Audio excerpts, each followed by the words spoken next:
Students, आज हम first chapter science जो है न्यूट्रिशन इन प्लांट्स उसका सेकेंड टॉपिक डिस्कस करेंगे जो है ऑटोट्रॉफिक न्यूट्रिशन इन प्लांट्स। हमने अभी तक क्या जाना था कि न्यूट्रिशन किसे कहते हैं और न्यूट्रिशन के कितने टाइप होते हैं, जिसमें फर्स्ट था ऑटोट्रॉफिक न्यूट्रिशन एंड सेकेंड था हेटेरोट्रॉफिक न्यूट्रिशन। अभी इस वीडियो में हम डिटेल में ऑटोट्रॉफिक न्यूट्रिशन इन प्लांट्स के बारे में पढ़ेंगे। तो लेट्स स्टार्ट। ऑटोट्रॉफिक न्यूट्रिशन क्या है?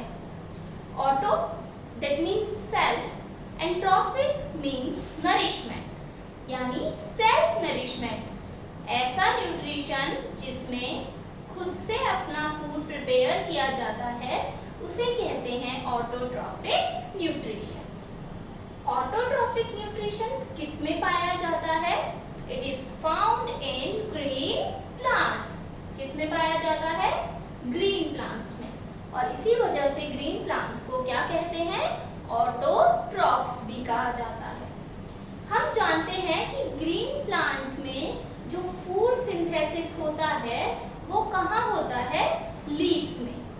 ग्रीन प्लांट्स में जो फूड सिंथेसिस होता है वो होता है लीफ में, और इसी वजह से लीफ को क्या कहते हैं? फूड फैक्ट्री भी कहा जाता है। भोजन बनाने की फैक्ट्री, क्योंकि लीफ में ही क्या है? फूड बनाया जा रहा है, इसलिए लीफ को फूड फैक्ट्री भी कहा जाता है। कई ओलंपियाड्स या केवीपीवाई जैसे एग्जाम्स में अक्सर पूछ लिया जाता है कि leaf which part of plant is known as food factory, and the options are leaf, root, stem, branch, flower। तो हमें पता होना चाहिए कि leaf is also known as food factory। अब हम जानते हैं कि प्लांट्स में फूड किस प्रोसेस से बनता है? फोटोसिंथेसिस से। किससे? फोटोसिंथेसिस। फोटोसिंथेसिस क्या होता है? थोड़ा बहुत हम जानते हैं, तो उसे हम डिटेल में समझते हैं कि फोटोसिंथेसिस से किस तरीके से प्लांट्स अपना फूड प्रिपेयर करते हैं। Photo means light, photo means light and synthesis means building up. Photo means light and synthesis means building up. That means light की प्रेजेंस में जो फूड बन रहा है उसे कहते हैं फोटोसिंथेसिस। लाइट की प्रेजेंस में जो प्लांट फूड प्रिपेयर कर रहे हैं इस प्रोसेस को कहते हैं photosynthesis. A process in which green plants synthesise their food with the help of water, sunlight, chlorophyll and carbon dioxide is called photosynthesis।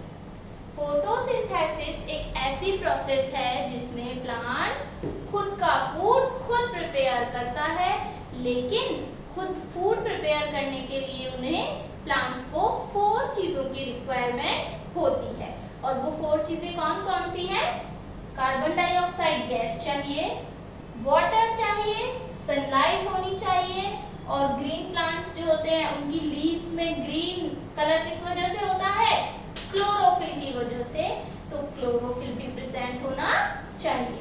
तो carbon dioxide, water, chlorophyll and sunlight are required by plants to prepare their food. समझ में आया?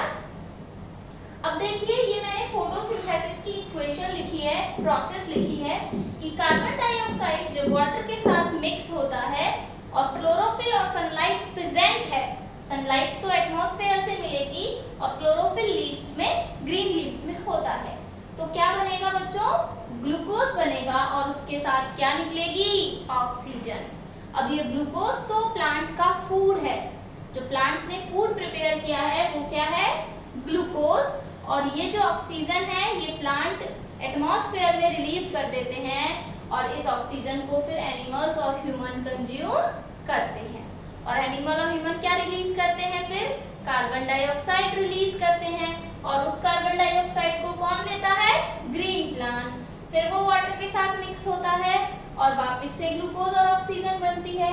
इस तरीके से plant और animals आपस में क्या करते रहते हैं, एक दूसरे से कनेक्टेड रहते हैं और ये बैलेंस जो है कार्बन डाइऑक्साइड और ऑक्सीजन का वो एटमॉस्फेयर में बना रहता है। अब देखिए आगे समझिए, 4 चीजों की जरूरत है प्लांट को, कार्बन डाइऑक्साइड, वाटर, क्लोरोफिल और सनलाइट। ठीक, वन बाय वन हम डिटेल में पढ़ते हैं कि इनका किस तरीके से यूज किया जाएगा। और ये जो ग्लूकोज बनता है बच्चों प्लांट में, ये ग्लूकोज प्लांट के अंदर किसमें कन्वर्ट हो जाता है, स्टार्च में कन्वर्ट होता है।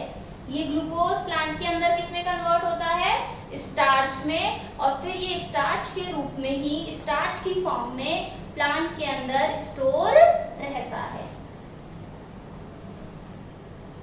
देखिए बच्चों, फोटोसिंथेसिस में हमें 4 कंपोनेंट्स की रिक्वायरमेंट होती है। प्लांट्स को फोटोसिंथेसिस करने के लिए 4 चीजों की जरूरत है। First is sunlight, second water, third chlorophyll and fourth is carbon dioxide. ये 4 चीजें प्लांट्स के लिए बहुत नेसेसरी हैं, इनके बिना फोटोसिंथेसिस नहीं हो सकती। तो देखिए सनलाइट का क्या रोल है। सन से जो सनलाइट आ रही है डे टाइम में, वो प्लांट लेता है और जो सन की एनर्जी है, यानी जिसे हम कहते हैं सोलार एनर्जी या लाइट एनर्जी, इस एनर्जी को ये प्लांट किसमें कन्वर्ट करते हैं, केमिकल एनर्जी में कन्वर्ट करते हैं और ग्लूकोज बनाते हैं। और ग्लूकोज क्या है, प्लांट का फूड। वापस सुनिए, सनलाइट जब प्लांट को मिलती है तो वो सनलाइट में कौन सी एनर्जी होती है, सोलार एनर्जी, और वो सोलार एनर्जी को प्लांट्स किसमें कन्वर्ट करते हैं, केमिकल एनर्जी में कन्वर्ट करते हैं और क्या प्रिपेयर करते हैं, ग्लूकोज बनाते हैं। ठीक है, इसके बाद वाटर, जो भी वाटर सॉइल में है उस वाटर को रूट एब्जॉर्ब करती है। Root absorbs water from soil, soil से रूट वाटर को एब्जॉर्ब करती है। और स्टेम के अंदर बच्चों 2 टिश्यू होते हैं, कंडक्टिंग टिश्यू, एक होता है जाइलम और एक होता है फ्लोएम। तो जो जाइलम है वो ट्यूब जैसा स्ट्रक्चर होता है, जैसे हमारे घरों में पाइप के थ्रू पूरे घर में वाटर की सप्लाई होती है, इसी तरीके से कुछ ट्यूब्स प्लांट के अंदर स्टेम में होती हैं, जिन्हें कहते हैं कंडक्टिंग ट्यूब्स, और वो कंडक्टिंग ट्यूब्स हैं जाइलम और फ्लोएम। और ये जाइलम क्या करती है, वाटर को लीव्स तक पहुंचाने का काम करती है। ये जाइलम वाटर को लीव्स तक पहुंचाने का काम करती है। तो इस तरीके से वाटर पहुंच गया लीव्स तक, सनलाइट लीव्स तक जाएगी। अब देखिए क्लोरोफिल, लीफ के अंदर हमें पता है क्लोरोफिल होता है। ये क्लोरोफिल किसमें होता है, लीफ के अंदर एक स्ट्रक्चर होता है जिसे कहते हैं क्लोरोप्लास्ट। लीफ के अंदर एक स्ट्रक्चर होता है जिसे कहते हैं क्लोरोप्लास्ट, और इस क्लोरोप्लास्ट के अंदर रहता है क्लोरोफिल, जो प्लांट को कैसा कलर देता है, ग्रीन कलर प्रोवाइड करता है। और ये क्लोरोफिल क्या काम आता है, ये जो क्लोरोफिल है ये इट ट्रैप्स सोलार एनर्जी, यहाँ एनर्जी लिखने से रह गया है, लिख देती हूँ मैं अभी। तो it traps solar energy to carry out photosynthesis. ये क्लोरोफिल ही क्या करता है, सनलाइट को ट्रैप करता है, यानी सनलाइट को अपनी तरफ लेता है ये क्लोरोफिल। और जब ये सनलाइट को लेगा तो लीफ को सनलाइट मिल गई, यानी सोलार एनर्जी मिल गई। अब लीफ उस सोलार एनर्जी को केमिकल एनर्जी में बदलकर क्या बना लेगी, ग्लूकोज बना लेगी, यानी फोटोसिंथेसिस की प्रोसेस इजीली परफॉर्म होगी। तो ध्यान रहेगा हमें कि क्लोरोफिल वो कंपोनेंट है जो सनलाइट को ट्रैप करता है, जो सनलाइट को कैप्चर करता है। ठीक है, और ये कहाँ होता है, लीफ के अंदर एक स्ट्रक्चर होता है क्लोरोप्लास्ट, उसके अंदर ये क्लोरोफिल प्रेजेंट होता है। तो सनलाइट नेसेसरी है, वाटर नेसेसरी है और क्लोरोफिल भी नेसेसरी है। इसके अलावा देखो कार्बन डाइऑक्साइड चाहिए प्लांट को। तो जो ह्यूमन या एनिमल्स रेस्पिरेशन करते हैं, सांस लेते हैं, उसमें वो क्या रिलीज करते हैं, उसमें वो कार्बन डाइऑक्साइड एटमॉस्फेयर में रिलीज करते हैं। और उस कार्बन डाइऑक्साइड को प्लांट लेते हैं।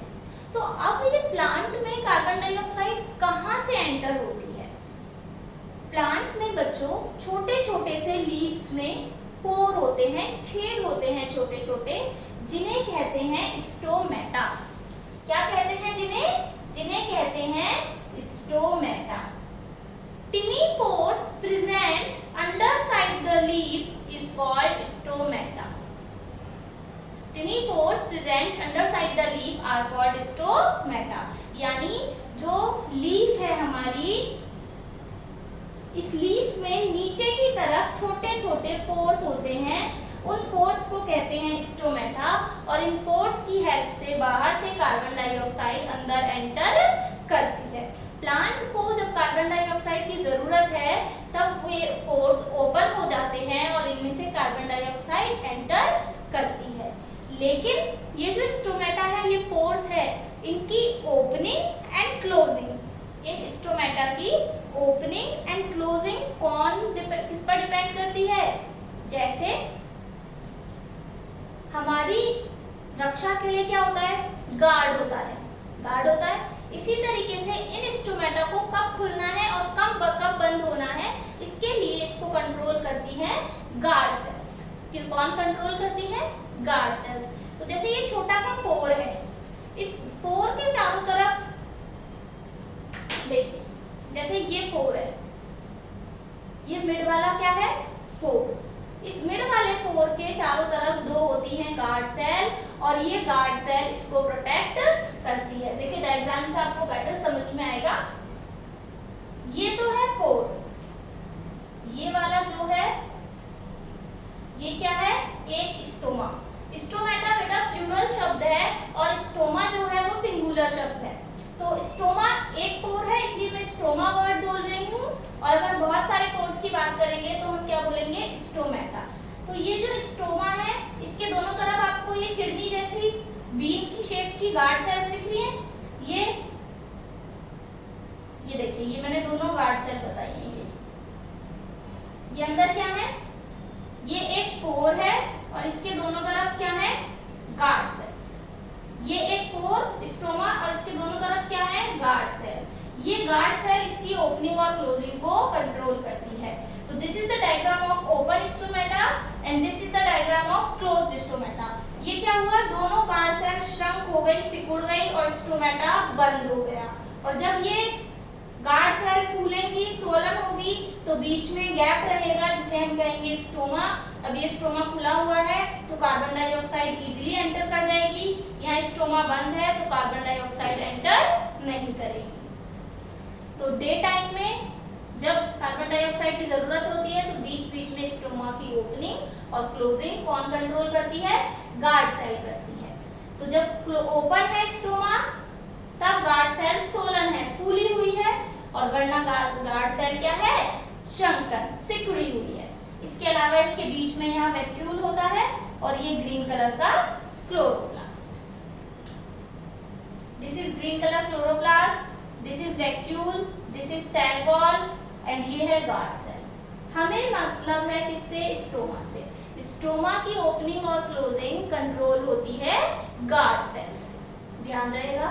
तो हमने 4 कंपोनेंट्स डिस्कस किए, sunlight, water, chlorophyll and carbon dioxide. और इन चारों की हेल्प से ही क्या होती है? इन चारों की हेल्प से ही फोटोसिंथेसिस प्रोसेस होती है। और उसकी इक्वेशन क्या है फोटोसिंथेसिस की? उसकी इक्वेशन है कार्बन डाइऑक्साइड हमने यूज की, वाटर यूज किया, और क्या बना? ग्लूकोज बना, और ग्लूकोज के साथ ही ऑक्सीजन भी बनी। और क्या जरूरी था? क्लोरोफिल जरूरी था, और उसके साथ क्या जरूरी था? सनलाइट भी जरूरी थी। प्लांट इस ग्लूकोज को स्टार्च में बदलकर रखते हैं और इस रूप में, स्टार्च के रूप में फूड को स्टोर करके अपनी बॉडी में रखते हैं। Glucose is converted into starch and stored in plant as a food. Thank you.